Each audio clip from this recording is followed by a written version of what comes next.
Our initial approach, the way we initially went about developing the surveys, was that we let teams or groups of services or CAGs decide for themselves which questions and which areas they wanted to look at. Although this did have some benefits of local ownership, the side effect was that many of the surveys lacked consistency, and it made it very difficult to benchmark services against one another. We also had no control on the wording of questions, and some questions were quite hard to understand. And also, as a byproduct, some surveys were very long, which made the response rates lower as they were too long for the service users to complete. And linked to this, we needed the surveys to contain the sequence questions so we could report on to commissioners. Sometimes it was difficult to identify questions which relate to the sequence targets, making it a very long process to generate the necessary reports we needed to provide.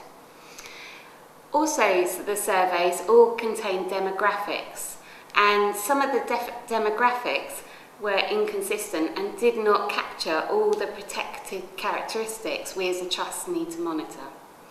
And finally, as surveys developed and over time people added questions or made changes to questions, multiple versions were being used within teams, which again made it very difficult to compare similar services against one another or even track how teams are performing over a period of time. And some more reasons. As you all know, when you completed the surveys, you would send them into the PPI team for the data to be entered manually into the Pedic system. Some teams would forget to identify their team, making it difficult for us to link the surveys to the correct team and generate reports. We also noticed that teams were consistently undertaking surveys, but there was a lack of looking at the reports coming out about how they're performing and thinking about service improvements and how they could improve the way they perform. Within the team, because the data was manually entered into the Pedic system, a lot of time was wasted checking and rechecking data to ensure that it was accurately entered. And this then resulted in delays sometimes getting reports to teams on their performance.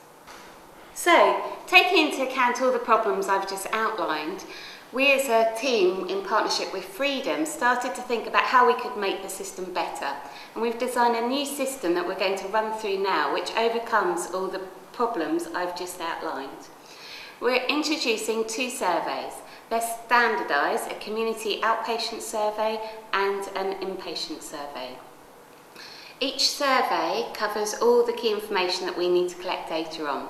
So it covers the sequence questions that I spoke about earlier, 2 questions on medicine management that are taken from the National Patient Survey, and as a trust we perform poorly against these questions and we need to improve our performance.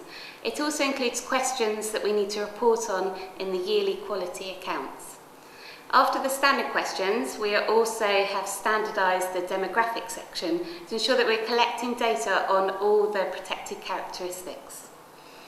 These questions, we worked closely with PPI leads in each of the CAGs, service user consultants and commissioners to ensure we're asking the correct questions to get the data we need, but they're worded in a way that service users understand and that are relevant to their experience within services within SLAN.